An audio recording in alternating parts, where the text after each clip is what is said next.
Good afternoon, everyone. Good afternoon. Welcome to The Reason We Learn.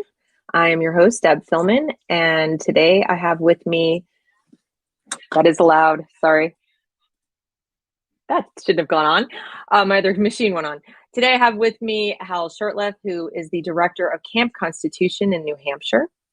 And we will be talking about what that is, what they do there, and also some wonderful homeschooling materials that he sort of the guardian of an archive of homeschool materials. But before we get started with our conversation, I would like to ask my audience to please like this video, share this video with others who are homeschooling, thinking of homeschooling, or teachers, educators interested in home education and parental rights and American values and all the things that are sort of in crisis at the moment. Please share this out so we can make sure they have the opportunity to ask questions during the broadcast. The replay will be live immediately after we're done, but it's nice if you can ask questions while we're here. Also, consider subscribing to the channel if you want to get updated about more content related to education in America. And then consider joining my locals at thereasonwelearn.locals.com, where you can get support for your homeschooling journey if you are going down that path. So welcome, Hal. Thank you so much for joining me today. I'm so happy to meet you and glad to have you here. Thank you for having me on. It's an honor. Well, I'm just so excited to hear more about Camp Constitution. So would you, first of all, give us a little background on yourself and then tell us all about the camp? Sure. Well, born and raised, and up until December of last year, lived in Boston. I served in the United States Army, but I went to public schools or government schools during the height of the forced busing era in Boston in the 70s. Learned a lot of things from that. Spent 3 years in the regular Army, a year in the 101st Airbourne, 2 years in a field artillery unit in Germany, and then about 4 or 5 years as a reservist. Married with 5 children, 2 grandchildren. We homeschooled our children from the beginning, just about the beginning. We had them in a Christian school for a year or two. And I'm a member of the Sons of the American Revolution, and I'm the co-founder and director of Camp Constitution, and currently residing in the beautiful Lakes region of New Hampshire, in Alton, New Hampshire. So very good. All right, should it be .net? I think it should be .net. It's right? .net. Oh, I put. Yeah, that's okay. I'm fixing it. Okay. All right. I'm fixing it and we'll get it up there. All right, great. So tell us about Camp Constitution. Well, Camp Constitution is a New Hampshire-based charitable trust, and we conceived it in 2008 when we learned that there was a national summer camp program that I was the Northeast director. It was a week-long program, and it was canceled kind of arbitrarily without my knowledge. Okay. So a few of us decided, let's start our own, and that became Camp Constitution. And we started off just by holding week-long family camps. When I say family, it means unaccompanied minors as well as entire families, and that includes little babies or mother-in-laws and father-in-laws too. And we have a lot of unaccompanied adults that come, and we put them to work. But then a friend of mine wanted me to see if I could find this book called From Farm Boy to Financier. There was a chapter in this book that dealt with the Jekyll Island meeting, and so it was hard to find. After a couple of years, it was listed on Amazon for $1,500, but a friend of mine found it at a yard sale for $1, and we printed that chapter, and that became Camp Constitution Press. So we published. It's not like a huge production, but we've got a number of items that we reprint or publish for the first time. We just reprinted the 1928 U.S. Army Manual that I don't think has been in print since 1928. But what's fascinating about that manual is that it has the definition of our country. It says a republic, and it had the true sentiments of our founders when it came to democracy, that said attitudes are communistic, leading to anarchy.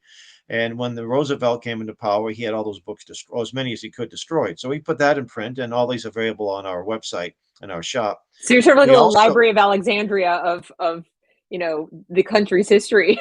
Right, exactly. And it's a great history book too. It wasn't designed to teach drill and ceremony, but more American civics and history. We also have a YouTube channel like you do. We have a speakers bureau. We attend various gatherings, homeschool shows, and other places where patriots gather. And we were down in Plymouth, Massachusetts, a couple of weeks ago, where they had a wonderful For the People, If My People rally, and there were Indians, Christian Indians. One was a chief, And all of the descendants, Mayflower descendants, which I'm one, the believings, we all went, we prayed together. It was very, very moving. It was a wonderful experience.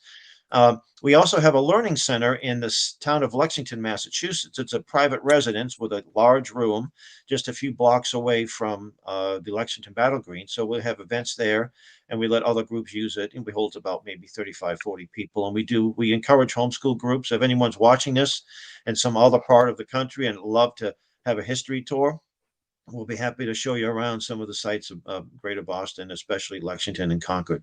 And what else do we do? I guess we do a few other things on top of that. Oh, we house the Samuel Blumenfeld Archive.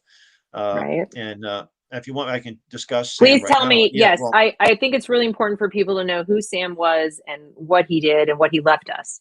and this is, I think, my favorite picture of Sam. These children are probably in their 40s now, but Sam just loved teaching people how to read. Sam was a homeschool pioneer. And if you meet people who homeschooled in the 80s and the 90s, they would have known Sam very well and probably said, if it wasn't for him, I wouldn't be doing this. And so Sam was born in New York City in 1923 or 24, and he learned how to read properly in those days. Those government schools, they did teach you how to read, and they really didn't care what gender you were. They just, all they needed from you was your phone number, your address, and they taught you well. He was a World War II veteran. If people want to meet him, they look at, he was in artillery, and he spent some time in Italy during the war. And he got out, he went to New York University, traveled to Europe, went back to Europe, and he became the editor of Grosset and Dunlop, the people who published Hardy Boy and Nancy Drew. And it was then that he learned about America's reading problem. We're talking about the early, like 1960 and 61. A friend of his, a New York lawyer, Washburn was his name. He said, Sam, I'm starting a literacy group, and I want you to be involved. He says, literacy group? Well, why would you need to do that? Reading is so easy. You learn the phonics, the vowels and consonants, and bingo, you're a reader. He said, you got to read Rudolph Fleischer's book, Why Johnny Can't Read, which was published, I think, in 55. So Sam read the book, and it changed his life. In fact, Sam and Rudolph became friends. Rudolph was a socialist from Vienna, Austria.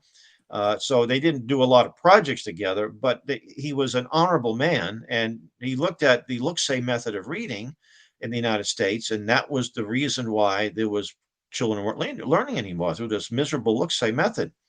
But Sam started researching it, and he went well beyond Rudolph Fleischer's research. Sam he looked at Horace Mann and John Dewey and the schools that they set up, and the compulsory education laws that Horace Mann had started promoted, and Massachusetts was the first state. And of course, some people look at that and say, "What a wonderful thing!" But I think you and I think a little otherwise on that. Yeah. And then he ended up he became an editor of the Review of the News, which was a weekly magazine, and then went off on his own, publishing and speaking. And I think his most important work, he wrote about 15 books. His last book was co-authored by Alex Newman. It was called Crimes with the Educators. And it was interesting. Sam was on his deathbed. He died in 15. And he told me 25 years ago that he will do this till he drops. Well, he was literally on his deathbed, autographing his book and selling his book and giving his books away. Alex Newman, who was much younger, in fact, they didn't know each other. They never met in person. So we were able to get Alex up to Boston, and he got the chance to meet Sam. But Sam's, I think, most important work, which is most basic, was Alphaphonics. Here we go. I get this in the camera. This is just a Alphaphonics, and it's just a 128-page lessons, I should say.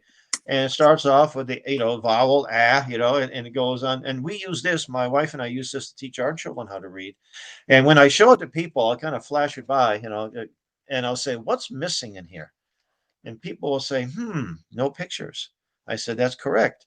I said, "Sam said you don't need puppets popping out of trash cans to teach children how to read." He also introduces children to the cursive, and on our site we have a lessons in cursive, and of course that's almost a lost art today. They don't teach cursive, but Sam was initially under the opinion that these educators simply were duped by this look-say method, and if they just got the word that this is another way to teach, that they would all embrace it. Now, the look-say method was introduced in the Boston schools in the 1840s. And a man named, you know, the story, William Gallaudet, who Hmm. was who had a school for the deaf and blind. He's the one that devised the look-say method, because if you're deaf, you can't hear sound. So it makes sense. They would be handicapped, but at least they could learn some basic reading. And he just thought, well, we should introduce it. Maybe it will be good for children who could hear. Well, after 2 years, this teacher's boss said, "Get this out of here. It's not working. I don't Right. think you should ever experiment on children." But it didn't work, and it was brought back in the 1930s to the Dick and Jane readers. Those stupid. And I remember I was a second grader, and I had trouble with the look-say. And the teacher told my mother that you should teach him at home. And my mother was born in 1920. That's all she knew was phonics. So I became, within a short time, became a pretty proficient reader. So Sam, anyway, he would travel the homeschool circuits, and initially he was pioneering starting up private schools, which is still a good idea, by the way. He was involved in the creation of the South Boston Academy and Hyde Park Academy and other schools in other parts of the Hmm. country.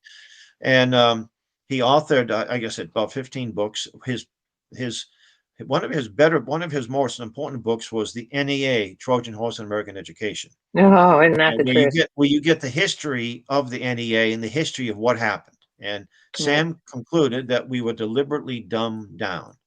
Oh, yeah. In fact, I don't think he coined the term. He did coin the term menticide. That's the destruction of a brain, the deliberate destruction of a child's brain, Yep. menticide. Yep. And so he was one of, I met him back in 1988 at a gathering. We were good friends, and I would sponsor speaking engagements for him. And when we started Camp Constitution, he was an instructor. And when he passed, I inherited his books, most of his books and his papers and recordings.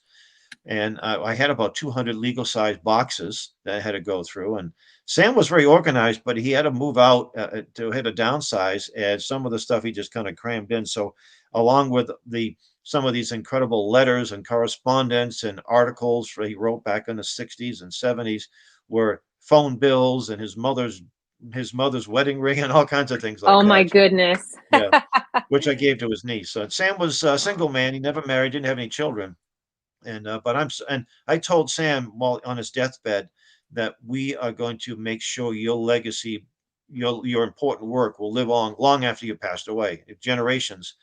And there's Right. probably, I'm sure, some homeschoolers out there that have used, since he died, are using his Alphaphonics on their children, because he died in 15. So It's I'm still sure out on there's a few. Amazon. I put the link And up there. oh Yep. yeah, we just put this one was the one that we that Sam copyrighted. Hmm. And so we just put this back in print, this particular edition. They're all pretty much the same, but just different editions. Right. He also put something called Phonics for Success, which is another thing that we have the copyright. It's a Okay. smaller it's the same as this, but it's just designed to be. It was really designed for adults.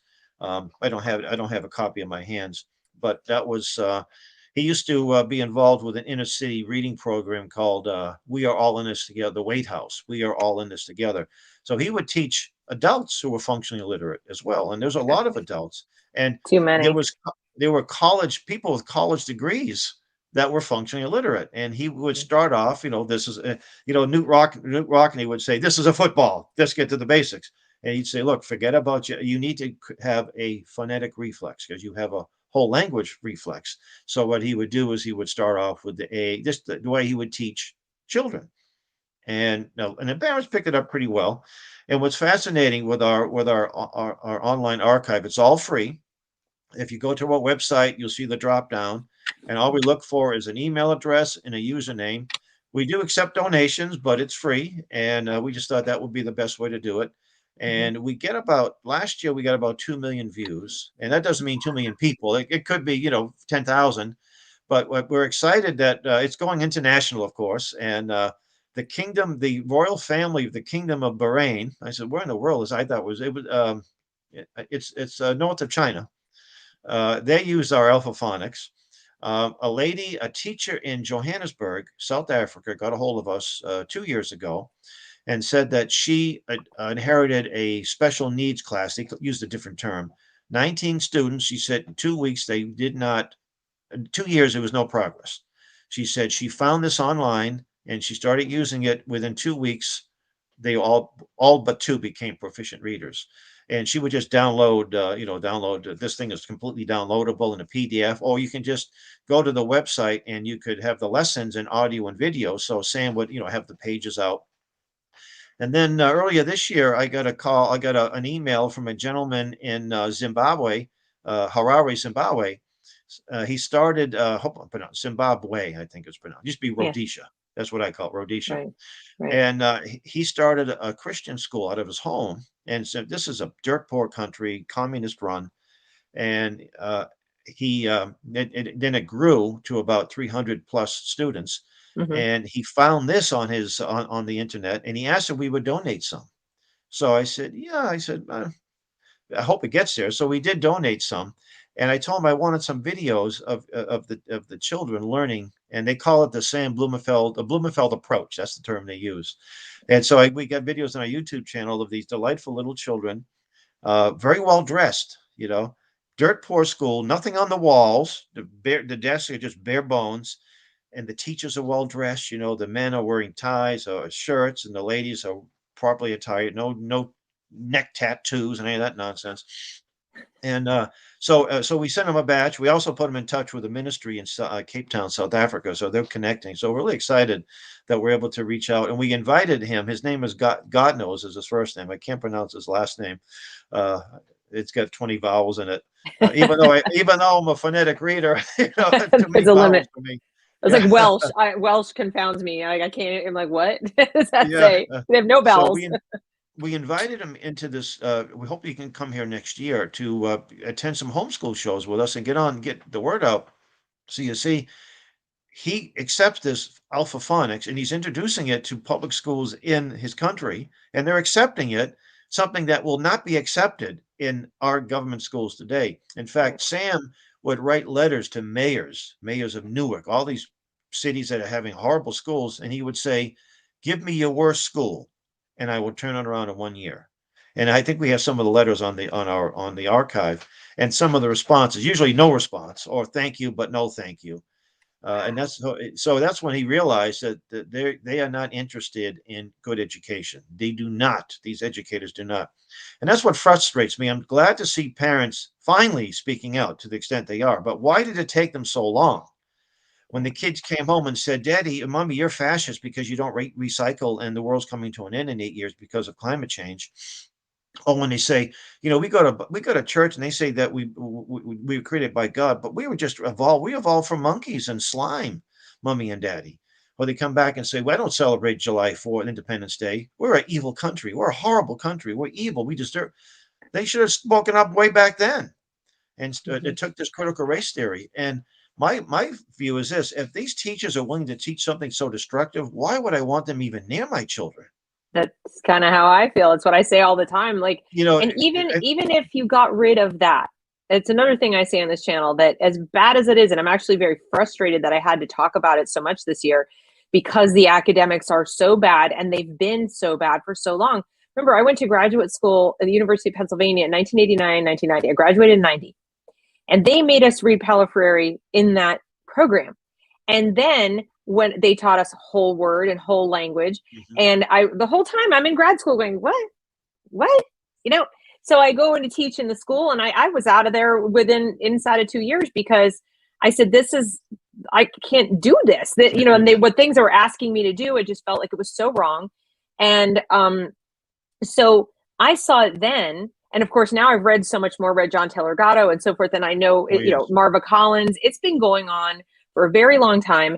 And so the only conclusion I've come to is that the parents of today were the students of yesterday in the same institutions. That's right. So they are, when you're trying to parent, and you have two things going against you. All of the educators and press and the politicians and the culture itself lionizes teachers like they're heroes, like right up there with firefighters, military, and police. Okay. Oh my God, they're giving their lives to this. And where all of the dialogue is around that you're not the expert, the teachers, the educators, the system, and you don't know any better because of course you were educated in the same system. So you now have the first generation of parents who really, not all of them obviously, but who just don't even have the wherewithal to question it. And then the ones who do have the wherewithal to question it are so busy working and paying the taxes and so forth for the rest of the system that they only had to look at it during the pandemic. And then what did they see? Critical theory, right? So That's right. I've been sitting there saying your kids can't read. And I know there are a lot of others. On Twitter, there are Moms for FAPE and all kinds of other mom groups and literacy groups and people who've been fighting and fighting and fighting for decades to address this literacy problem, and have, they've made inroads, and they've certainly rescued certain segments of the illiterate population, but it has done nothing to reform the system. They are still using 3Q, and the only people who've actually made a dent that I have seen inside the classroom at a statewide level are the teachers of Mississippi, of all places. Really? Yeah. Interesting. They were sneaking off and doing phonics. And Wow. their legislators started to notice, or they started also going to the legislators, and they said, look at what our results are versus the results of the people who are not doing this. Mm-hmm. And they now, last year, I believe it was, they passed a law that you must use the science of reading to teach reading. It's not optional anymore. So that's good news in Mississippi, which has traditionally had some of the worst schools in the country. So, I would say not for long.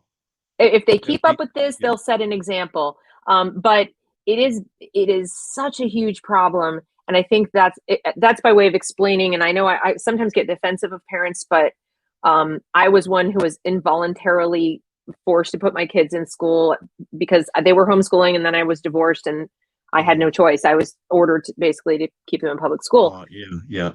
And when you know better and you're forced to do that, you then become intimately acquainted with all the things that are wrong, but you also start to see the other side as a parent, because there you are, the involved parent. I know better. I'm a homeschooler forced to put my kids in school.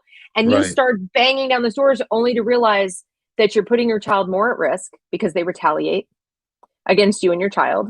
You are making yourself unemployable because word travels fast and people don't want to work with you because you're a problem person. And this whole domestic terrorist thing, that's new to most parents. I've been in that category since my kids had to start public school. So most people, and this is not a dig, this is just an observation, most people are cowards. And I just mean, just observationally, they just want to live their lives and not be too bothered and not stick their necks out, not worry about losing their job. Path of least resistance. That's just it. They're not bad people. They just don't, it's a tall ask, it's a bridge too far for them. So I think it's more about that than that they think it's good enough.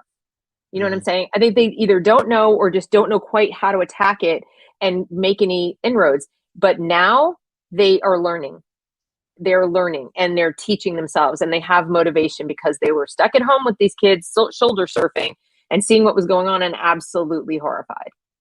There's a funny meme that I saw back earlier this year when some of the schools are reopening, and it has a classroom, and the teacher asked, so what did you learn when you were at home? And one kid said, we're a republic, not a democracy. Another kid said, climate change is a hoax. Third kid said, Trump won. And the fourth kid said, Michelle Obama's a man. Oh, my God.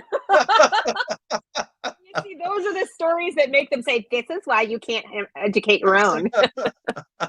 That is very funny. I want to take some of these comments quickly before they go by too far. First of all, somebody at JJ asks, this is, hi, Deb and Hal, great video, thanks. Hal, did you see how Boston Latin has been severely harmed in the past 18 months? I shouldn't be surprised, but it had survived since 1635. Yeah, I think they did away with the test, didn't they? I think so. I think they did, but even prior to that, I will tell you that in 2000, the year 2000, I was tutoring students from Boston Latin because I was living in Charlestown. Yeah. And so I was working part-time as a private tutor for parents in the Charlestown area, and they had kids at Boston Latin, and they thought that they were so lucky to have their kids at Boston Latin. And I was tutoring history and English grammar to middle school children. And they were minimum 2 years behind where they ought to have been. And these were upper middle class families. These were not poor families at all. And, they were paying me to be a private tutor. And I was absolutely shocked when I communicated with one of the English teachers, and her email back to me was illiterate. It was grammatically incorrect. Amazing. And then there was my answer. I think I was in the 5th grade or 6th grade when I took the test to get into Boston Latin. I mainly did it because when the test was over, you had the rest of the day off. So you had to go into the school itself, Exactly. get on the bus, and I didn't pass. I didn't fail it by much. I really didn't want to go. I didn't want to have to get on a bus and to get on the trolley to get to the school every day. But I just Right. did it for it. Just I was encouraged to take it, and I my feelings weren't hurt.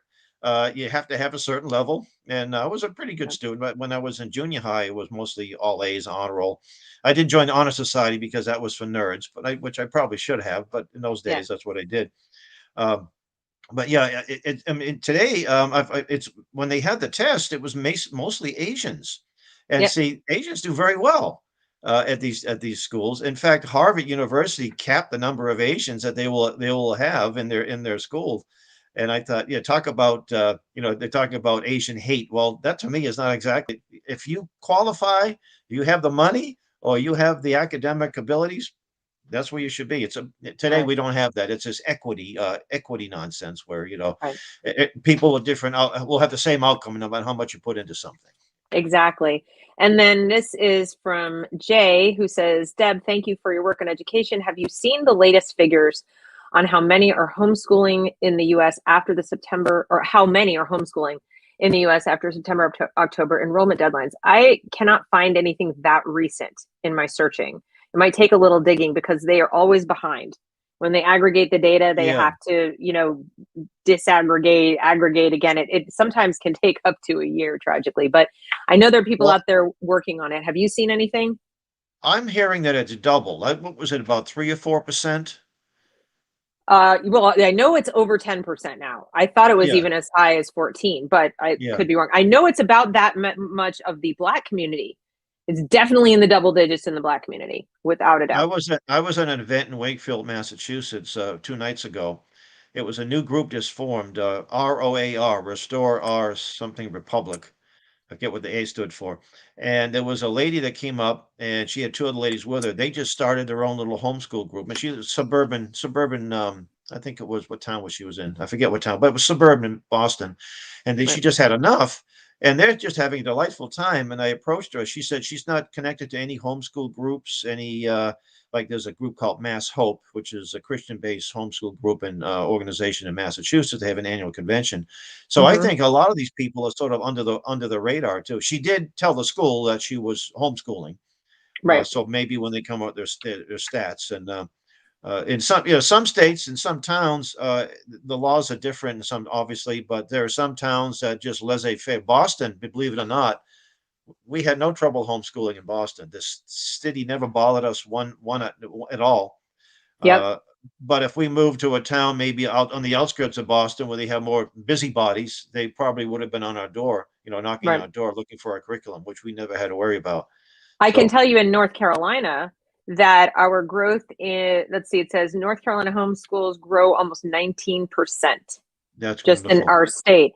And what I have been told is that, and if I look at the graph, it's like way up.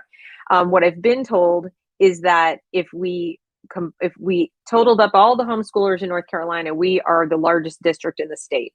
So in other That's great. words, if you add Wake County to Mecklenburg County, which are the two largest districts, the number of homeschoolers eclipses them. That's wonderful. Yeah. So, That's why I think it's so important for our message to get out because we have this great resource and you know, especially for young parents who are just starting off and they need, well, how am I going to teach my children? Well, you have this free resource right on our website. We have, and there's so many homeschool groups out there today, yep, homeschool conventions. And, back in the 80s when it was, or even 70s, when only people who homeschooled were either people lived on lighthouses, or people who were sort of survivalist, but now it's very mainstream. very And much so. we started telling people you homeschool, you get funny looks, or what. And I used to love this. What grade are your children in? What grade are they in? And so we didn't really. We did have fully accredited programs. We used a Becca. Becca can be very intense. Too many Yeah. books. So we were eclectic. We used something different. We used Matthew C. And then we used and I used to travel. I still travel, but I used to travel around the Northeast and the Midwest and the South. And at the time, my wife worked for the airlines, and the whole country's a classroom. So Right. any chance I could take my children, either my son or my girls, We would go to historical, museums, state Right. houses, and even minor league baseball games here once in a while. I took them as far as Utah, Idaho, Minnesota, California a couple of times, and it was just a great experience for them, Well, And I keep trying to tell people, and I know Brad Thompson has said the same thing, that it's not homeschooling, it's parenting full time. It's yes, just that's right, what you're basically doing is you are the one shepherding your child through childhood to adulthood. You and your family and the other adults that you have hand selected, because you will choose tutors and teachers and coaches and different people to come into their lives and family members and so on. But it is a much more organic, holistic, family centered approach to education, and it doesn't see education as something that happens in a specific place. So I don't really right, like the term homeschooling, because first of all, it puts school still as the paradigm. School right, is the center of the universe, and you're just like a satellite floating around that, when it's really not. Family is the center, and education is, as you point out, everywhere. Your classroom is life. that's And right, so your children are not sort of living, they're not experiencing childhood from within a building or a group of buildings for 13 years. They're living in the world. So whenever somebody says, what about socialization? I'm like, what about it? My that's kids right, are going to be around people of all ages and all walks of life, and they're going to leave the house and go to the grocery store and go to the park and go here and go there. And they're going to encounter real people doing real things in the real world, even just to observe. If you're outside and you're walking around and you see people working on a construction crew, or you see the police officers, or you see something happening, you go to the store, you see people stocking the shelves, you as a child have more understanding of like how things happen. Like, how does the food get to the store? How do the that's roads right. get built? How do the buildings happen? And you begin to have questions, and your curiosity is piqued, which of course enhances learning and so forth. So to me, socialization is not separate from education. I think the question they're really asking is, are my kids going to be weird with other children and or not have any friends? Which is a completely separate question, and it reinforces the notion that school is the center of the community and Hmm. not the family, or not a group of families, or not the church, or not some other individually chosen association of humans that you want to impart values, through and with and so forth. So you're going to get the values of the state. Whatever the state values are, Exactly. that's what you're getting, because you've made them the center of your child's childhood. The Wait, government school, it's interesting. The whole family's calendar is around the government schools. So you take your vacation when there's a spring break or when there's a winter break. You have to make sure someone has to be home when the children come home or pick them up. So everything is revolved around that government school. everything. Homeschooling, you do not need to spend 8 hours a day, 6 hours a day reading a book. In fact, most of it's institutionalization. Yep. So most homeschoolers can get the stuff done 2.5 hours and go to a park or a museum, or teach the children some skills, or go out there and shovel the snow. And the socialization, that seems to be the biggest issue the people have with it. That say, you got to be serious. I said, in my experiences, when I meet people, young people, I can almost discover that they're from a government school. By the way, they're very reluctant to. They don't look you in the eye. If they do shake your hand, it's a wet fish handshake. Most of these children are, it's what the Carnegie minutes. You're in the sixth grade, you don't talk to fifth graders, and they don't talk to seventh graders. And that's how it is. So you're really Right. stuck in that little group. I was blessed because my dad had a drugstore and I worked there since I was 8. And I would relate better with adults. My children, all my girls danced. I mean, since they were little, and they became leaders. They became dance instructors. The volunteer instructors. We had a youth group in our church. My son was a leader. He's now one of our counselors at our camp. Right. He never had trouble talking. But when he was 10 years old, he was a pretty precocious guy, and he would ask questions, and people would say, "How old is your son?" I say, "He's 10."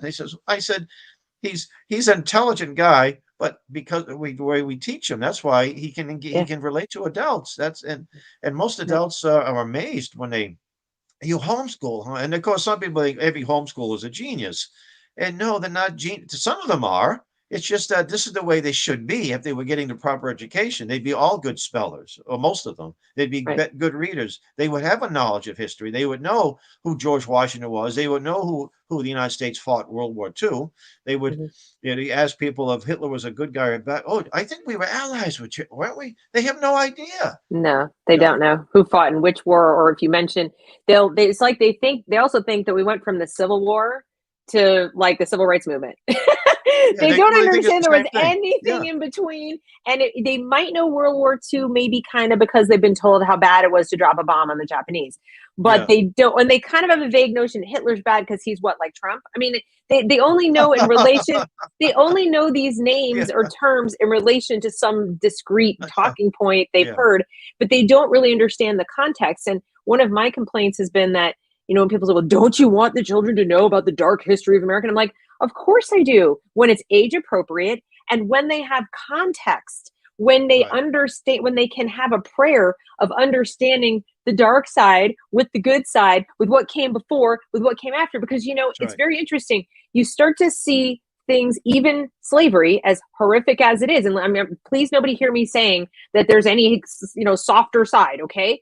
But in terms of deciding if the people who lived at the time were all evil, horrible monsters, okay? You do need to understand what else was going on in the world, how endemic slavery has been to the human condition since time immemorial, Since the how fall of man, yes. right, like, I mean, it's not this brand new thing that people invented here. And in fact, by the way, it was only about 3% of the total slave trade that found their way to American, colonial shores.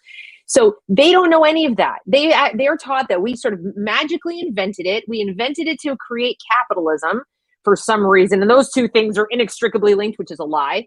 And then they start teaching these kids all kinds of things that make it seem, then it's easy to go from there to George Washington was evil or Thomas Jefferson was evil. But if you knew all those other things, you would say, well, you know what? Thomas Jefferson was a man of his age, and he was neither, evil nor a saint. He was a human being living at the time he lived. And judging by his writings, it sounds like he fought mightily against what was going on at the time, but there were limitations to him too. Like Washington and Jefferson set the stage for the eventual Of abolition of slavery. course. But Of course. living in Massachusetts is one of the first states to abolish it, in Mhm. Pennsylvania, and so there were a lot of free blacks at the time, and yes, prejudices. But you look at any culture, you go to today, you go to India, and they have a caste system. It's been officially abolished. I had a Mhm. friend that spent time in Japan, about 10 years in Japan. He was treated very badly. They wouldn't rent to him at some places, and he spoke the language, and he would always hear them. They thought it was this big ugly American, and he can't understand it. He would challenge them all the time in their language. So this we are the least racist country, and we did Mhm. more, I think, to abolish slavery. And there were more anti-slavery societies in the southern states where there's more slaves. Right. And it's interesting too because there's a term, it's a French term, and I can't remember it, but it means you can't judge people that lived many years ago by today's standards. Mhm. I like to think 100 years from now they're going to say, "What? These folks believed that there was 50 genders and they were okay with killing babies? I can't believe that. They must have, that's all they lived to be is to kill babies and have 50 genders, you know? Yeah. So Yeah. we'll see I won't be And it's around. You won't be probably not around. very moral to like do this to children and say go to school and Yes. learn to Yeah. read and learn to talk and learn to, and how about socializing? Cover Yeah. half of your expressive face. Yeah, exactly. Yeah. So, You know, and, don't be but ableist. Don't be ableist, right? But you, the child who might be hard of hearing, or the adult who's hard of hearing, or have an auditory processing problem, let's cover your mouth so you can't that's talk right. or Yeah. hear properly. It is Yeah. absolutely crazy. I'd like to recommend a book and a potential guest for you is Mary Graybar. She Oh, wrote, oh, oh, she's one of our instructors. Oh, great. Has she been on your show? no, not no. But see, where a locals member of mine and friend sent me these yesterday. I just got them yesterday in a Oh, box, wonderful. and I'm going to start with this book on with my locals community. I'm going to start a book club, and this is going to be the first book. And the reason Excellent. I'm choosing this book as the first book is I have referred a few times to something called the Zinification of America, because Yes. this man, as much as Horace Mann and Don Dewey, but this man in particular is the reason, the villain, the arch villain who has turned so many Americans. Even I grew up in the 70s and early 80s. I graduated in 83 from high school. And I did go to prep school for 3 years in Massachusetts. I was out in East Hampton at a prep school there. But I was in public school from 4th grade through 9th. And I wasn't taught this garbage, thank goodness. Yeah. Okay. I wasn't taught this.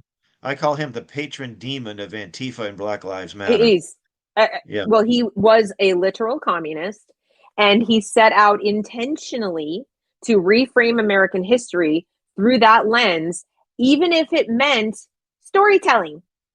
Even if it meant, I mean, he really made no bones about it. And so I'm really eager to read what I read a segment of it. I think they published maybe in a review. They did a review maybe in the Wall Street Journal or some other publication at one point. And I remember thinking at the time, I've got to read this book because I have been anti-Zen for so long. And I'll send you a link to her. I'll send you like an introductory email, but she'd make a great guest. Oh, yeah, that would be wonderful. If your viewers would like to see her presentation, she was at our camp this past July, and she did 2 presentations. So you go to our YouTube channel, Camp Constitution, you can find, and you're welcome to download it and put it on yours if you want. You're welcome to do that. Well, she also spoke about what got me connected with her is there was a gentleman by the name of George Schuyler, and George Schuyler was a Black patriot, brilliant writer. He was he was one of the first. He's not too well known, unfortunately. He debated Malcolm X, and I finally found that it was a radio interview where he set Malcolm X straight. He said it was the Muslims that introduced slavery to sub-Saharan Africa. Malcolm X did not know that. Anyway, she's writing a biography of him, and that's what got me to her back about 5 or 6 years ago. I have a portrait of him, and I wanted to donate it so it was sitting, in my house, but I wanted to make maybe somebody could really appreciate it, some library or someplace. And now that portrait's hanging in the Lane house where it belongs when people learn about this great man.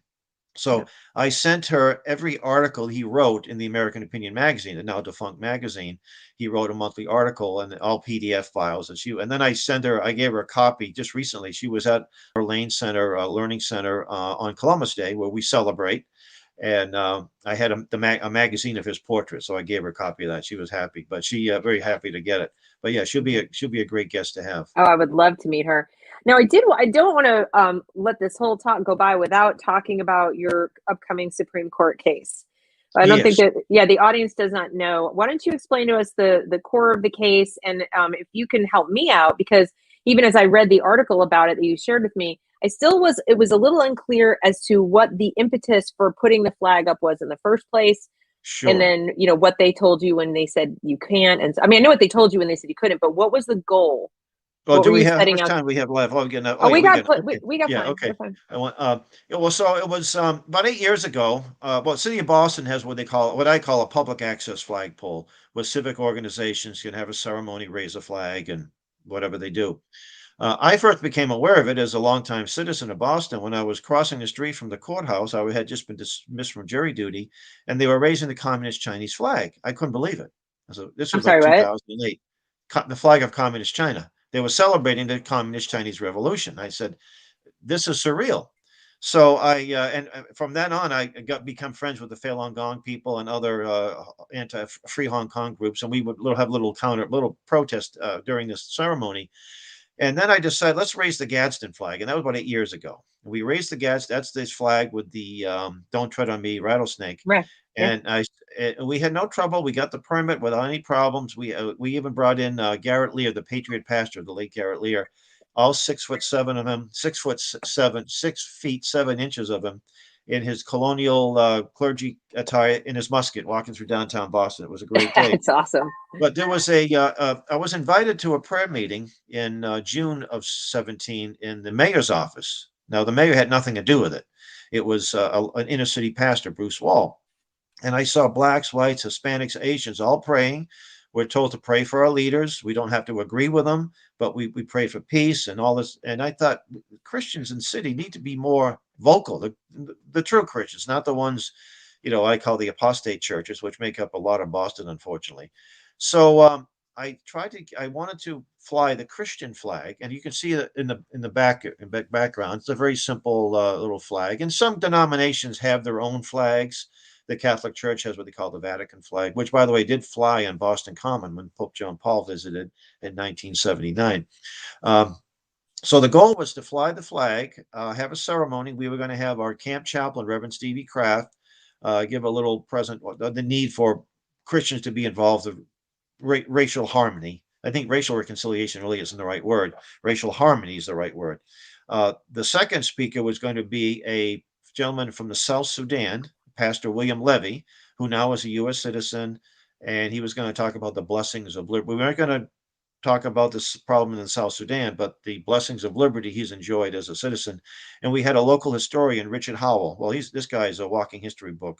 And he was going to talk about Boston's rich Christian history. And the city of Boston was founded, and it was right on Constitution Day, September 17th. So we were going to talk about Boston's history because Boston was founded about that same time in 1630. And from John Governor Winthrop, who gave this sermon on the Arbella before he set sail to Boston, that we were a city set on a hill. That's because of biblical reference. To the visit of Pope John II, until the Park Street Church that sent missionaries all over the world on the whaling ships to they sent them to Hawaii, where they Christianized Hawaii. So there's some great rich history. And if you walk through downtown Boston, you go on the Boston Common and the Boston Public Garden, you're going to see religious Christian symbolism everywhere. And so I called up the lady in charge of the permitting and I told her what we wanted to do, and she said, "Okay, no problem." I told her we were going to fly the Christian flag. Well, to make a long story short, I got the official no in an email, and it said it was a separation of church and state. That's why, because it's the Christian flag. And so I sent out a news release to the local media. Not one of them picked up on it, but a friend of mine got the email and she said, "Get a hold of Liberty Counsel." So which I did that same night. And the next morning I get a call from Roger Mast, who is in charge of looking at the different cases that come up. He said, "We want to take this case." He said, "We can win it. It's going to set a precedent, and we like your organization." So those are the three criteria. They sent out a demand letter and made news. It made all the front page of the Boston Herald. It made news on most of the online, so left and right.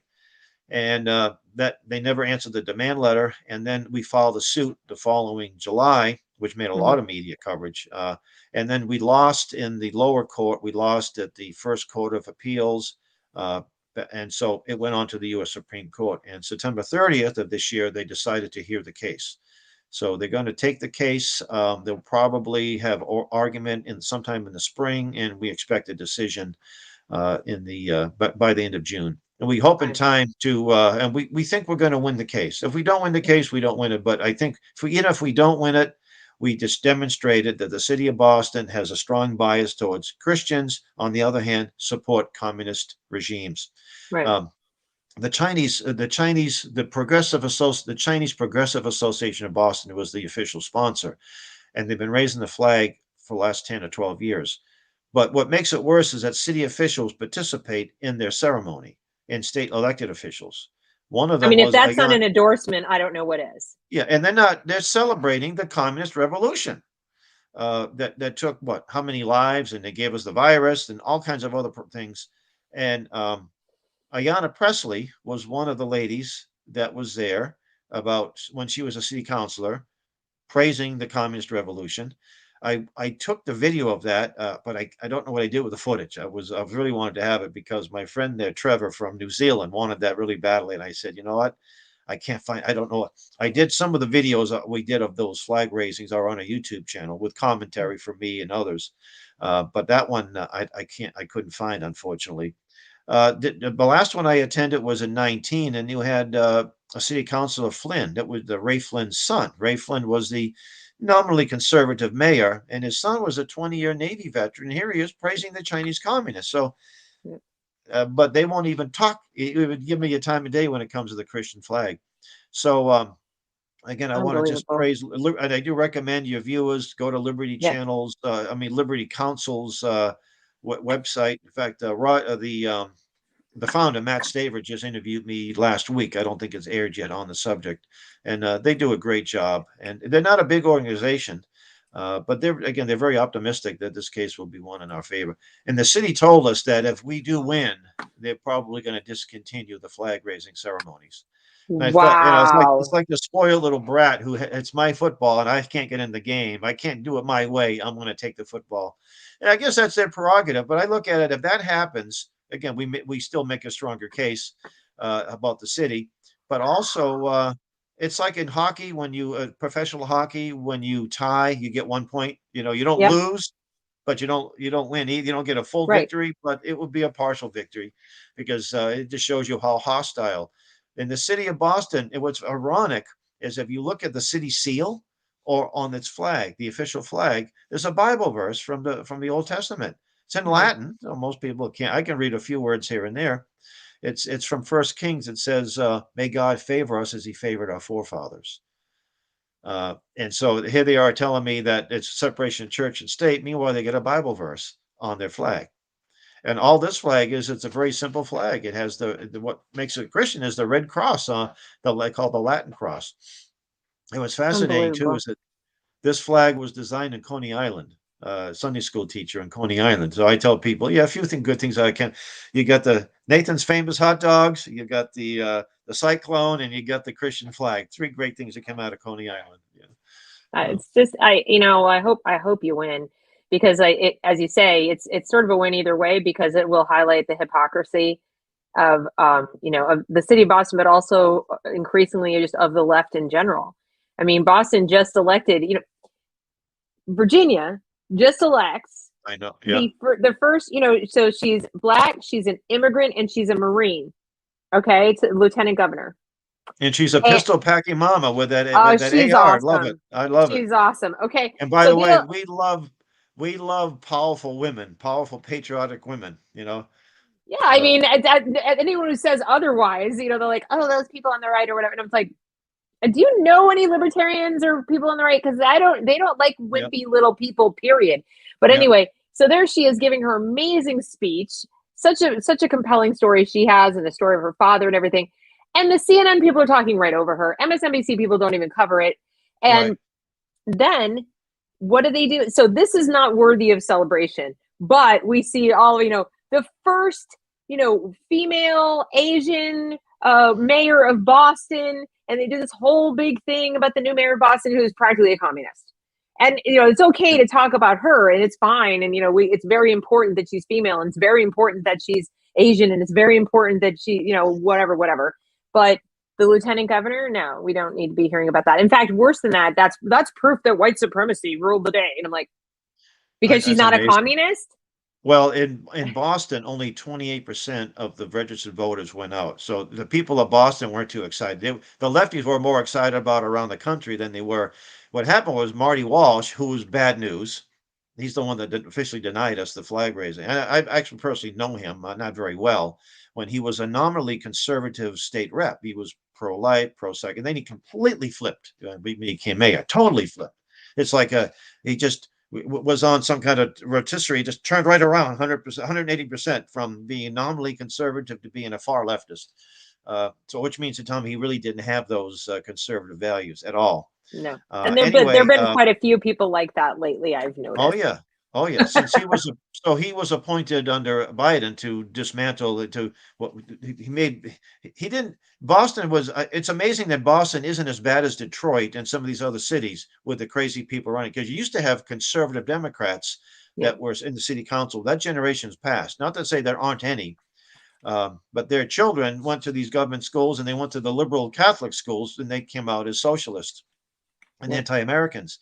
But yeah, Michelle is hard left, and she didn't get the support of the black community either. They have no, and she's a big friend of Ayanna Pressley, of course, endorsed by all those crazy people. So I'm really very glad that we moved out of Boston. But the person she ran against wasn't much better, and the former police chief William Gross was thinking about running for mayor. He was a black gentleman, and he would have, I think, been a great mayor. Uh, but the people are stuck with him, and I guess it's going to have to be like Detroit. And so we're so glad we sold our house and got out of there when we Yeah. did. I was But just there back in the beginning of October. I went to a conference and I hadn't been back since, let's see, when's the last time I was in Boston? I probably hadn't been back in about 5 years, and I only yeah, went that one time around, like in the wintertime around Christmas. And even in just that short span of time, and it always was kind of going like this. But Yeah. this last time there was I can't explain it. Even my daughter and I both felt it. She said, this place doesn't feel like America. She said, I Yeah. don't feel like I'm in America anymore. And even though there you are in the city where the nation was kind of born, in a way. Right. And Yeah. I mean, Philadelphia too, but just with the Freedom Trail and everything. And she said it's just kind of a dark feeling about everything. Everybody is it's just a very dark place now. And lots of the Steinway shop is boarded up, right in the theater district. There's certain places that were just fixtures. They were just always there. Right. And part of history, not just stores, but hotels and different things. They're either boarded up or shut down, to foot traffic. Like you can't come in. You can't even go Yeah. to a chain restaurant without a reservation. It's just it has a very closed, unfriendly feeling to it. Now, that's not to say I didn't meet individual people when Oh, I of was there who course. were very friendly, Yeah. of course. But the city as a whole did not feel at all like the kind of small, homey city that I remember. And even then, I wasn't a big fan of it. Might be Right. because I was a New Yorker. I don't know. But But you could still go and you could have a nice yes, experience. You could enjoy the history, a yeah. play, maybe a baseball game or a sporting event. A Mike's But when they came pastry.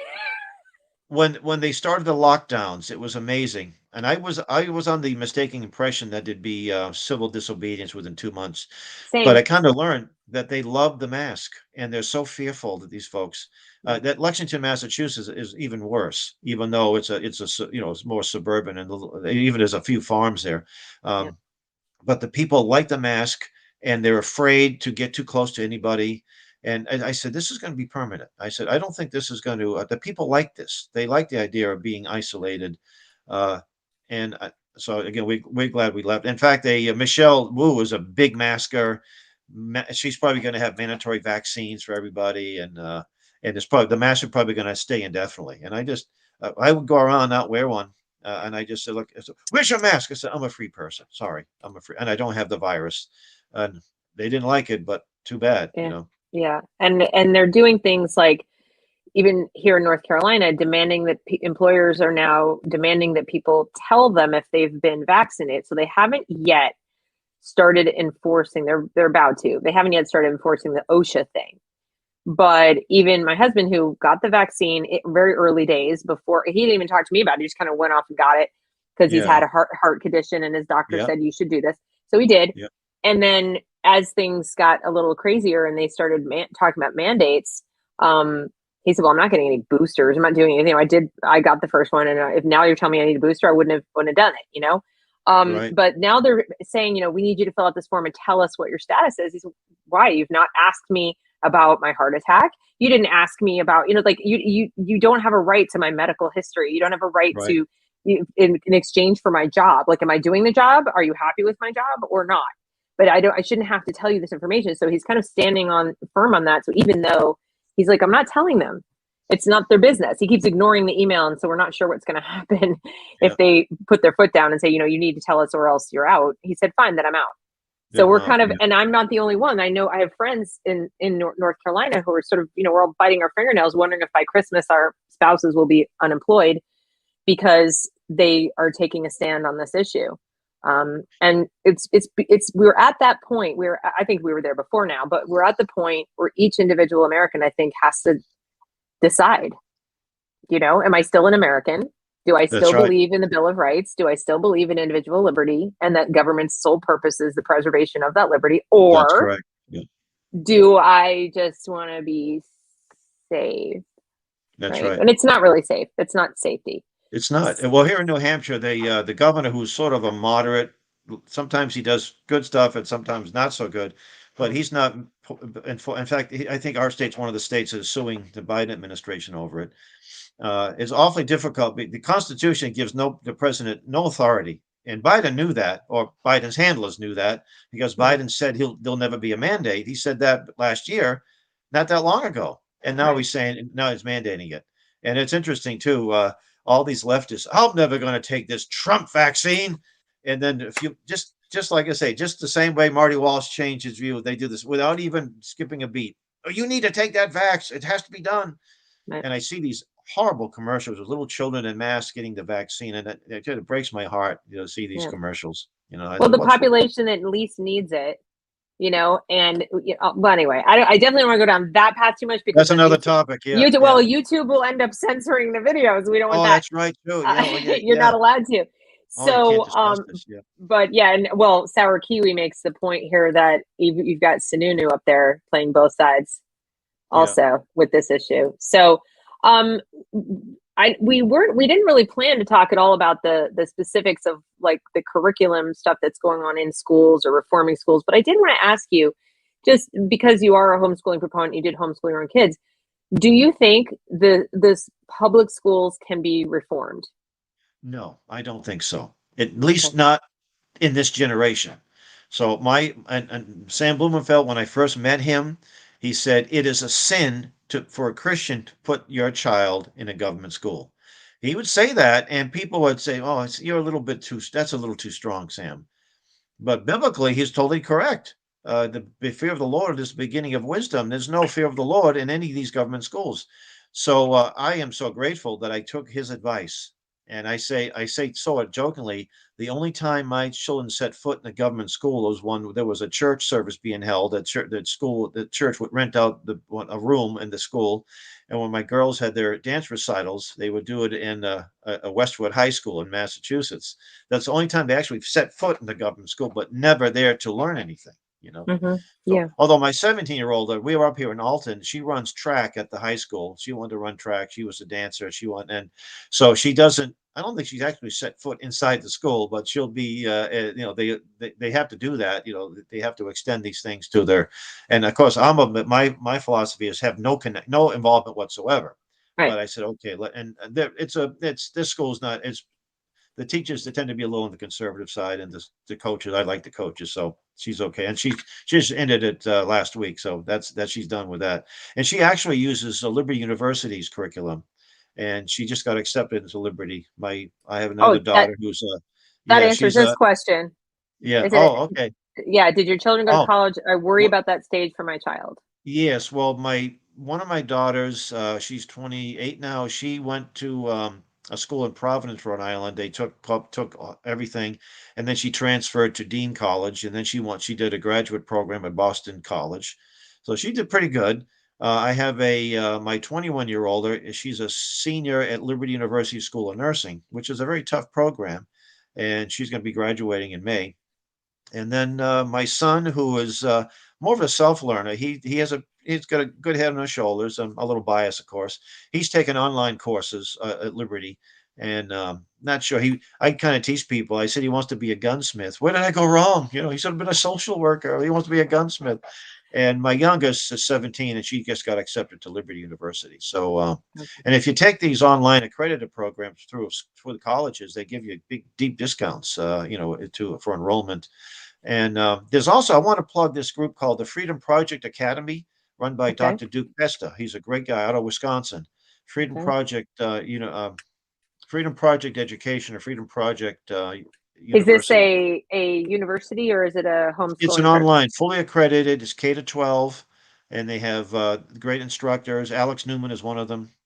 Okay. You can see it. Is it? I think it's Freedom Project FPE dot Yeah. ed or Freedom Project Education. It is. I'm going to put it in here too so people can see it. They actually teach logic, and that's it right there. Yeah, that's it. Yeah, Okay. logic is something that's lost because most of the stuff these children are learning is not They don't think logically. It's all emotional, and I like learning the fallacies. We know sometimes when people are giving us a false narrative, Hmm. but the logic will explain this is why it's a false narrative, and I respond to people. I write letters to editor, which I get, and I do a monthly column as well, and we do a blog.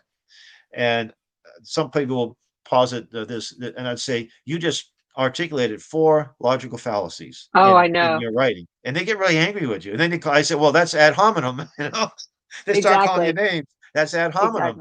Exactly. You can't refute an argument by calling me a name. That doesn't work. But it seems to work though today. You just call people enough names, or you're a Mhm. neo-Nazi, or you're a fascist. What's fascinating, we get this since this flag case has come out, we get some leftists that don't like what we're doing, and they will actually call if we're going to be speaking at a certain place. They'll call the person who's running it or the venue, oh, they're fascist, they're racist, they're this. And then they look at our website, and I tell people that we have more blacks, Hispanics, and Asians involved in our Camp Constitution that live in your town, you know? Right. And Right. that's so, that's sort of dismissed. So we haven't had too many problems. Although I was recently canceled from an event, and I was speaking to a group not too far from where I am. And then out of the blue, a week or so before the event, they canceled me. They won't tell me why, but I suspect this is what happened. But sometimes it works the opposite. They tried to do that in a little town in Maine, Appleton, Maine library. The Right. library said, we won't sponsor you, but you'll still hold the event. Well, we filled the place up because we caused controversy, So sometimes it works in our favor, Right. you know. I think if somebody cancels you, they're probably doing you a favor. That's right. Oh yeah, yeah, yeah. They're probably, saving you some time because you don't really know who, when you're interacting with people and they don't say anything, you don't know who might be, picking up on it or not. And it just, I think it just helps you narrow, your focus and hone your own arguments when you see who is canceling. Well, if we're Um, getting canceled, usually we get 3 or 4 other groups will say, "Hey, I just heard about you folks, and you can come to our group and speak." Or right, we were canceled from a venue. It was an Episcopal church in Concord, New Hampshire. We were gonna rent it out, and we brought in legislators. We were gonna give them a free lunch and give them a presentation on a certain topic. And they said, right. "Oh, no, no." The priestess said, "You're too conservative." And I said, I had fun with her. I said, "Do you believe in heaven?" She says, "Well, of course I do," which, in Episcopal church, you get asked these days. I said, "Well, we're going to spend eternity in heaven. It's just too bad I can't spend a couple of hours using your venue here, And I walked out. It's her right to do that. I believe in Right. private property and all that. That we found a place that was free to us. Like an hour later, I said, "Oh, check this place out." And it was Yeah. free, and it met our needs even better than that church did. So again, Yeah, sometimes the door's closed, but God opens a bigger one.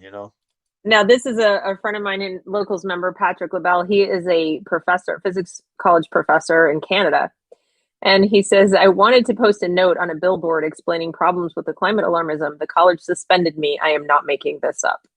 Yeah, I'm Was not that surprised. recent, Patrick? They must have just recently done this because we were talking with him about a month ago about things going on up there. And I'm pretty sure he was still, he wasn't suspended, but just for wanting to post a note on a billboard. Yeah. And I mean, Not surprised. it's one thing I've said before on this channel that especially if you're working for a state-run, and I don't know if his is, but if you're working for a state-run college or university, inside the classroom, last week he says this happened. Let me recommend to him Professor Willie Soon. Willie is one of our instructors. He's an astrophysicist from Harvard. He's not doesn't teach there. He just does research.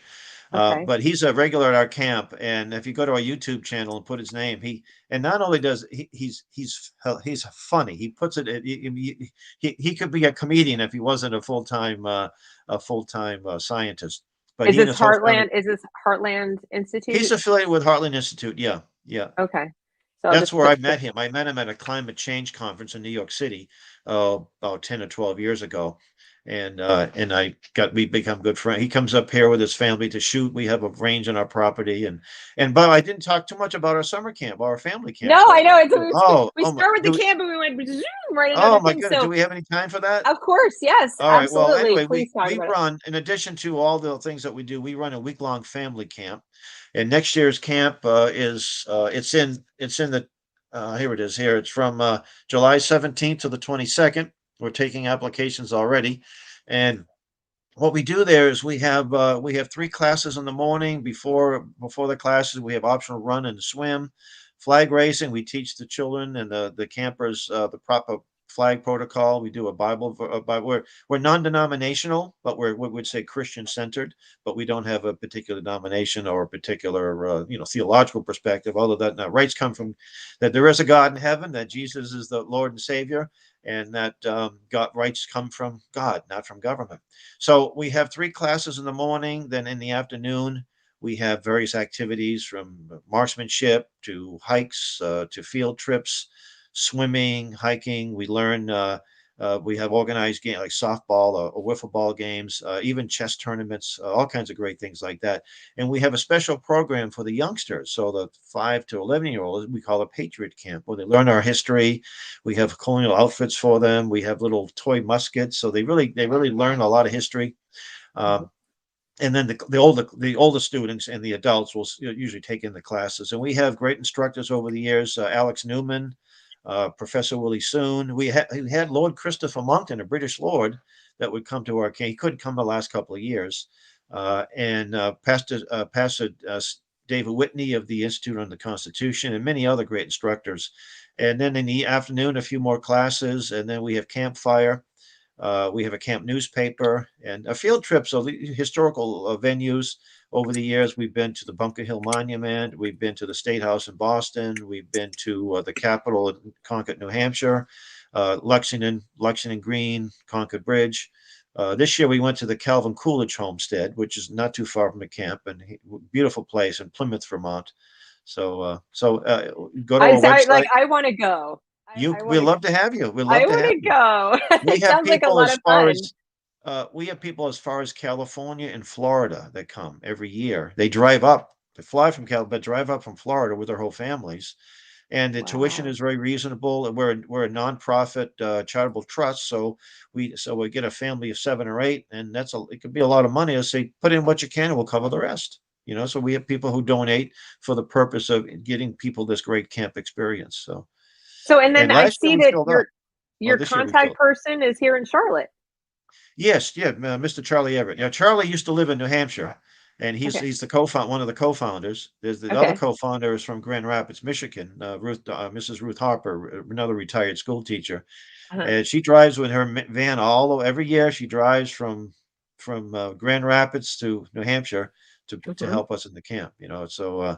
So we also have ladies events. We use the term advance. Instead of a retreat, we're not a retreating, we're advancing.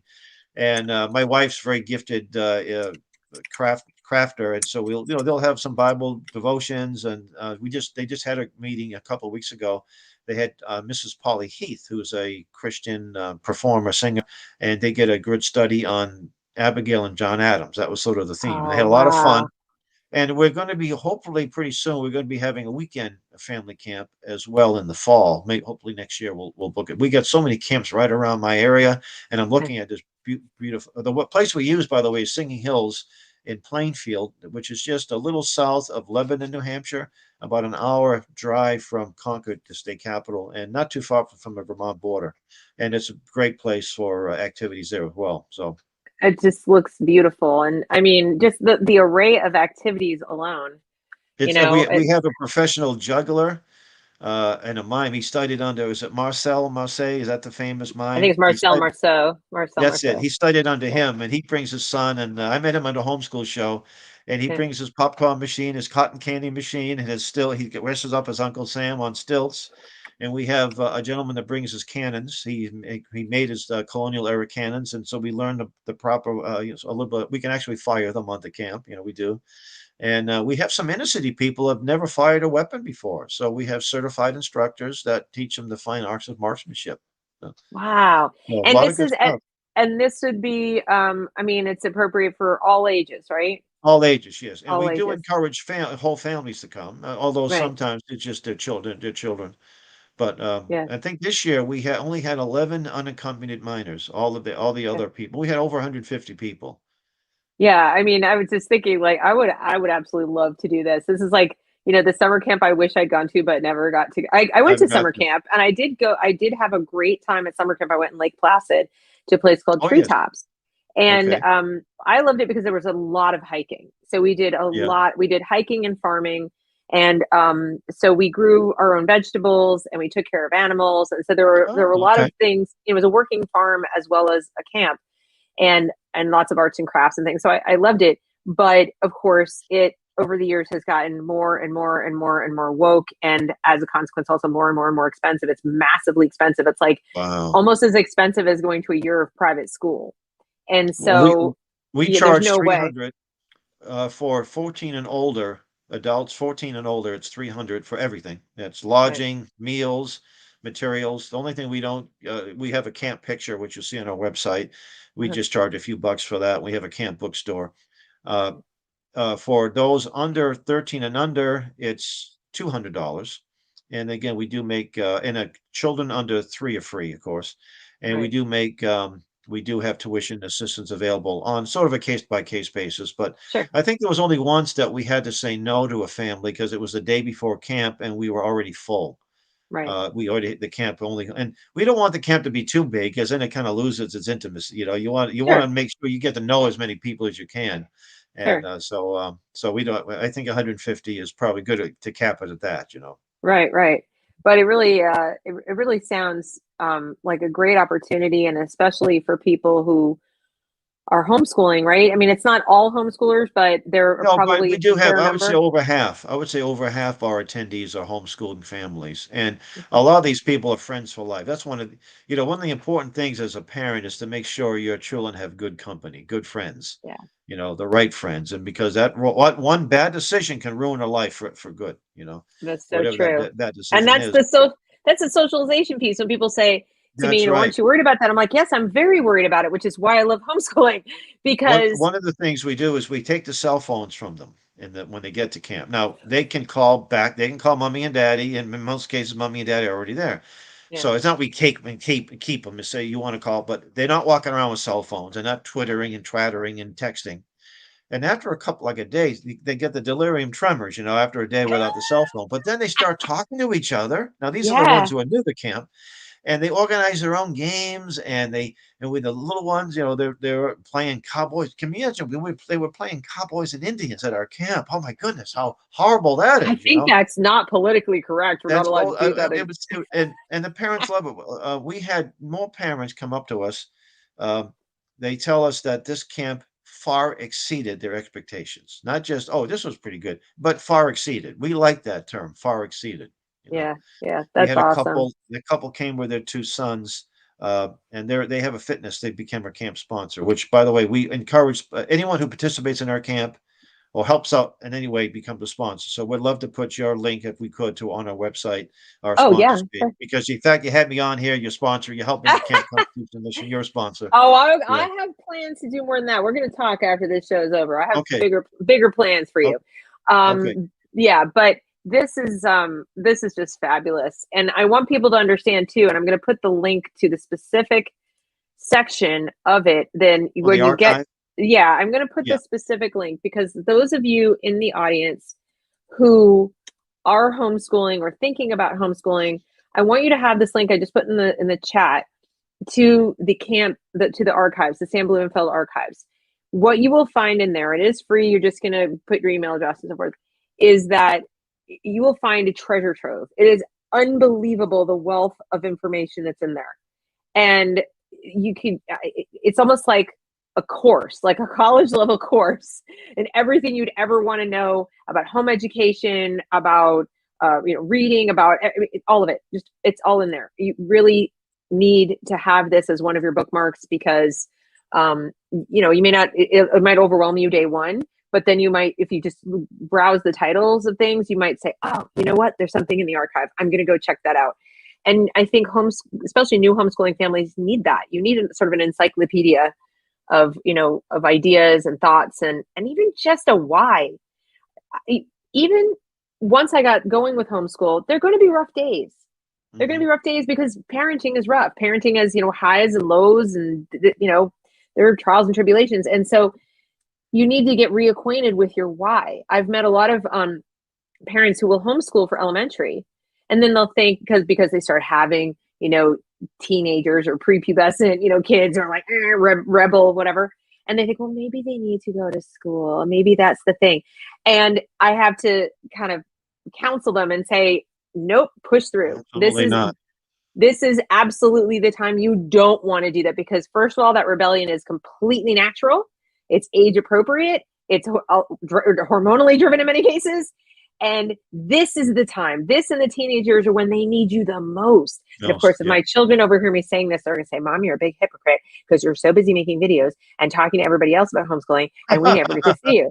And I just got that this morning. I was busy promoting the show, and I'm sitting there, I'm trying to eat my breakfast, and I'm promoting the show. And I look up, and my daughter is videotaping me, or videotaping. Oh, But she's sitting oh, there with her phone like this. I said, "What are you doing?" She said, "I want you to see what you look like when you're so busy and you're doing this." And of course, it broke my heart, and I got annoyed with her, and I yeah. really have to go apologize because I said, Yeah. "I'm Yeah. trying to work and do these things," and she says, "Mhm, but Yeah. You're Yeah. busy. Well, So when we that were happens. homeschooled, when we started homeschooling, like you said, we had our bad days, and is this the right thing? In those days we had cassettes. You remember those things? Yeah. I'd pop in a cassette of Sam Blumenfeld speaking, and after about 5 minutes, says, "Why was I even giving it a second thought?" Thank you. That's what So I'm telling people. Is like you will get inside your head, and then of course you'll have your mother-in-law or your best friend down the yeah, street or yeah, something like that, and they'll be like, "I don't understand why you don't just put them in school, and they're gonna be yeah, weird." And you get an yeah, yeah, earful, and yeah. that's when you need to go to Sam and you need to sit there and be like, "Oh yes, I'm doing the right thing." It's The not archive supposed has to be peachy keen easy every minute of every day, and it's not going to be any easier if they go to school. the archives contain about 2 weeks worth of his speeches, audio and video. And Mm. what I do every week, I have to do, I get it, I have an article called the Weekly Sam. And I usually focus an article, either a video or an audio, or maybe one of his newsletters or something he's written, Yeah. and you just present that. So, and one of the things we just put back in print too, it was his newsletter. I wish I had it at my fingertips here. It was his newsletter. I think it was June of 1986. So if you can, it was called the Eugenics in America and the Creation of a Black Underclass. Yep. And that is a timeless information. It goes into the Yep. IQ test, the racially motivated. The whole reason for these IQ tests was to prove that blacks were inferior Mhm. academically, intellectually. That was the main reason for these things. And most people don't know that. And when they discovered that American Indians have quicker reflexes than blacks or whites, well, they said that proves how inferior. If you a quicker reflex to something, that means you're inferior intellectually. What? That has nothing to do with intellect, you No. know. No. So we put it back in print. We just put the order into the printer. You can download it free of charge, but we have to get this in the hands of some folks. There's a friend of mine, Dr. Felicia Nace, another great guest for you. Okay. She authored a book called Top Down Gender Confusion, and she's Okay. working on a book on the Wayne Williams case, the murder case. The book's be out in the spring, and Okay. she asked me to write the foreword to it. But she also said, "Can we reprint that newsletter?" And I think it's June 1986, Sam Blumenfeld Education Letter. And I said, "By all means." And I thought, you know what, we need to reprint this too. And so we did. And there's some timeless newsletters in there too. Some great stuff in there. But do you I think think that at this point, I mean, we know what the how the IQ tests were misused, right? But do you think that we've gone like all the way the other side and we've thrown it out, like we've thrown it all out when sometimes a certain degree of, um, there's some relevance in terms of just studying the data as far as the IQ test, not for drawing conclusions about right, large groups of people, but to right. better understand an individual that's sitting right in front of you as far as their cognitive talents and so forth. And I say that only because I Oh, was I'm not struggling. against testing, and Okay. I'm not against testing. In fact, even at our camp, we sometimes have a final exam, and Okay. because it scares people, and we don't tell them that it's not a question of. And I do believe, I believe in the grade structure, and yeah, there are some people who do better than others, and Hmm. it doesn't bother me that I didn't get on the honor roll every time when I was in school. I tried, Right. I got good grades, and there was Right. always smarter people who did better, Right. but everyone has their little. I mean, I look at God-given talents. That's how Christians look at things. Right. If I was born a genius, I better use that genius to advance God's kingdom. Or Right. and I tell people that I know some extremely talented people. I said, "What are you doing with your talent? If you're an artist, what are you doing to advance the kingdom?" Well, Mm. I have a friend who's a great cartoonist. He won't do anything. I give him some ideas, but he can't do. I have a friend who's a gifted writer. He doesn't write. Right. And I thought, that's a shame. I said, I Right. wish I could write like you. Well, So, and the thing is too that people who assume that just because you have a high IQ, measured through testing or whatever, or just because you have all kinds of talents, that means you're going to be successful. You have some leg up. That's a snapshot fallacy. It assumes yeah, that where you are is where you're going to stay. It assumes that you have the psychological and character traits to make use of those talents.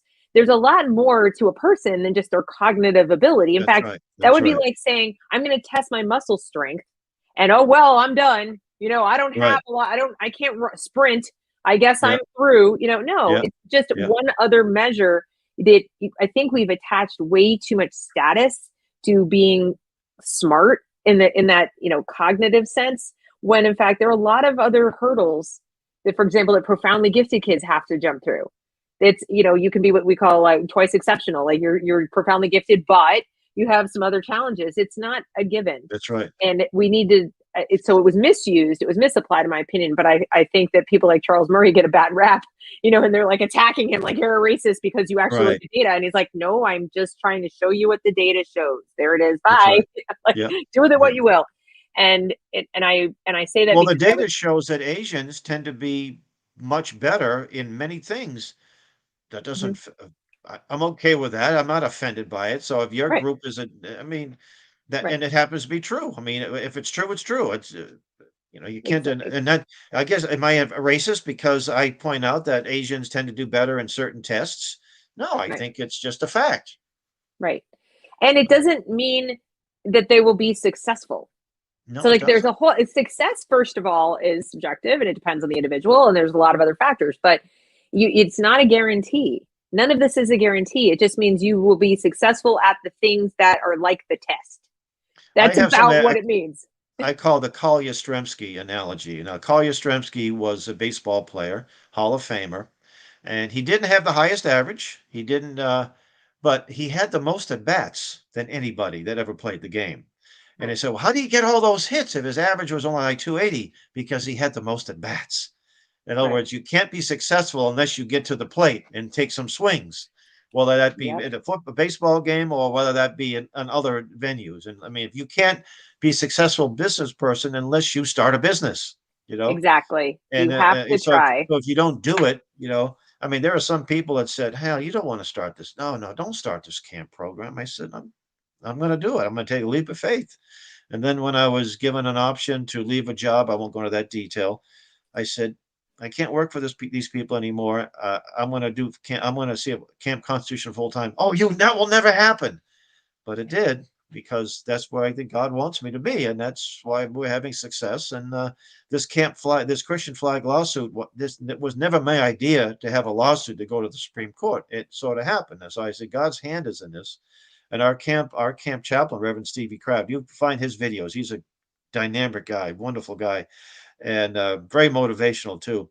And he said, Hallie, I know we win this thing. He said, because God's in us. I said, I'm not arguing about that. Not that I started arguing about it. And, he said, when well, and I mean, if you don't, it doesn't necessarily mean, that he's not or whatever. It's just, we don't know what, like I said, you win either way, because you're going to point out something important to people, and that might have more of an impact than if you got the flag raised. What's interesting too is the Supreme Court gets about 8,000 cases every year delivered to their doorstep. They only take about 80, and they so like less than 1%.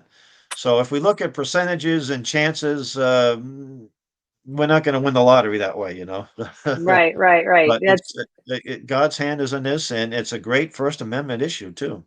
Yeah, well, it'll be interesting. There's a lot of things that'll be interesting to see as far as the Supreme Court, because even some of these other, mandates and issues, and a lot of people don't understand that the Constitution, as fabulous as it is, doesn't prevent Congress from making dumb laws. That's right. All it looks at, does Congress have the power to make this law? And then, that's what the Constitution, has. And if it's not there, if it's not precluded, right, then they might go make a really dumb law. And then you have to test that out, obviously, in the Supreme Court if you disagree with it. That's about, or replace the Congress. That's it. Well, the Constitution grants so many powers and duties to each branch. The Supreme Court they talk about balance. The Supreme Court was never supposed to be as powerful as it become. The executive branch the president isn't supposed to be the most powerful person in the free world. That's not the job description. Right. Congress has specific duties, most of them spelled out in Article 1, Section 8, and they use this thing called the elastic clause. That's the one that gives them blanket power. No, they're supposed to carry out what's necessary and proper in pursuance of the Constitution. So if they make a law that says you have to have medical insurance, that's not in pursuance of the Constitution. That they pass a law that says we have to give foreign aid to a particular country, that's not in the Constitution. Or we have to fund schools around the country, that's unconstitutional. In fact, I found that libraries are great places to find old books that they're tossing out, good old stuff. I found a book in a Medway, Massachusetts, at one of these library sales, 50 cents. It was published by the U.S. Printing Office in 1941. It was called "The Formation of the Union Under the Constitution," and it was a New Deal Congress and Franklin Roosevelt. And in the book, there is a question and answers, and they asked the question, what role does the federal government have in education? And you know what? I tell people this New Deal leftist socialist Democrat Party had complete control of Congress and that White House. Guess how they answered that question? The answer was none. So, and I think we have that book in a PDF version on our website where it says the downloads, you click it, and it's phenomenal. And they were right. They have no. So what's happened since 1941? Has there been an amendment that said the federal government now has control of education? No. No. They just people forgot. And state governments, they love taking federal money. We don't. We take federal money. We don't have to, raise our taxes, and we look good. We're going to have more services we're giving to voters, or what have you. Yeah. Worst thing. I mean, the biggest mistake, in my opinion, from the first Reagan administration was he didn't undo what Carter did. Well, he was supposed to abolish the Department of Education. Yeah, and he didn't. And I think he wrote about it later that was a mistake, but. And I liked a lot of things that Trump did, and Trump, instead of abolishing it, he had Betsy DeVos, and I don't care who's running it. If it's unconstitutional, I don't care if you have a conservative running a bad entity. I don't care. It should be abolished. Right. I used to talk to Sam, and I'd say, Sam, what would you do if you were head of the Department of Education? He said, I'd get up an auction mallet. He said, I would auction off all of the hard assets, and then I would resign. And that would be the end of that. Fire everybody and then resign, and that will be the end of that. He'd abolish it. And that's when it should be abolished. It should. That next incoming president, if they are remotely conservative, needs to just put an end to our misery, because you can take 1979 and a chart of our, reading ability and everything, and it's just like, phew, like you just threw a rock off. Same thing with the Department of Energy. You look at since they've been around, we've become less and more dependent upon other nations for our energy. They don't produce 1 kilowatt of energy, but they do a lot to make it difficult to produce energy here. Right, exactly. Well, gosh, Hal, I could probably talk to you like all day long, but I'm sure we could. Other things to do. I'm so excited. This was great. I'm so glad that you reached out to me and we got to meet. I want to show people before we go. I'm going to share screen and I'm going to show them the sort of the dashboard of the camp. The website. Okay. Yeah, specifically, I want to show. Let's see where it's at. I want to show the. Where is it? Oh, I have to. Why is it not letting me see things? It's not letting me show that screen. I'm going to have to figure out how to show the screen. But I want you guys to go and sign up for the camp, or sign up for the archives at this link, campconstitution.net. And then when you do, click the Sam Blumenfeld Archives. I'm so frustrated. I can't just show it because usually it's a new computer. I just set this up. You're not familiar with some of them. And so I've got to be able to show it. You know what I'm gonna do? I'll do it here. So anyway, that's what I want people to do. But I think .net. Okay, if I pull it up in here, I think I can get to it better. Because this resource is insanely good. I'm just blown away by it. All right. I think it's going to take too long to get to it. Yeah, it's going to take too long. All right. I will make sure that I put a screenshot of this out of my locals in the public area so you guys can see the screenshot. And then watch this video, log in, and you will see it. And please share this with people who missed it, so more people can see it. The replay will be up immediately. You may not be able to see it in the main page of my YouTube videos, though, because for some reason YouTube will hide it. But if you go to the promos in my social media, you can click on those links and find it. But do look under the live videos, and it should be there. The chat will not until tomorrow. The chat will not be there until tomorrow. You're welcome to download and reprint anything that's on there. We don't ration bullets in time of war. These are educational bullets, so please Like we let this lady in South Africa, she's going to be starting a number of satellites, and I said you have total exclusive use. I'm not exclusive, but total use. Just tell people where it came from. That's all. That's all we Yeah. ask. I love that. We do not ration bullets in time of Bullets in war. wartime. Yep. Yep. That's fantastic. All right. Thank you so much, Thank everybody, you. for coming. Thank Please you for share having the me on. information. You are so welcome. Thank you for coming. See you All later, right. God guys. bless.